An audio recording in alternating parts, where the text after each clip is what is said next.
Hey there guys, welcome back to another video. Today I'll be showing you how to return in Shein. First of all, go ahead and open Shein.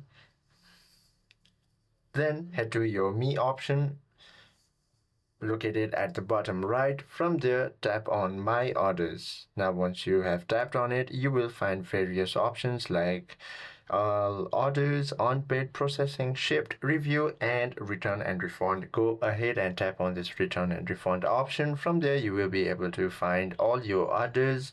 Once you've located the specific order that you want to return, go ahead and tap on it.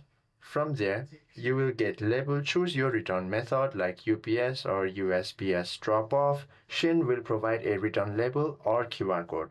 Then pack and ship. Put the items back in their original packing, attach the label and drop it off at the designated location. Then getting refund. Once Shein receives and inspects the package, they will issue a refund to your Shein wallet or your original payment method. I hope this video helps you out a lot. If you have any questions or queries, please do comment down below.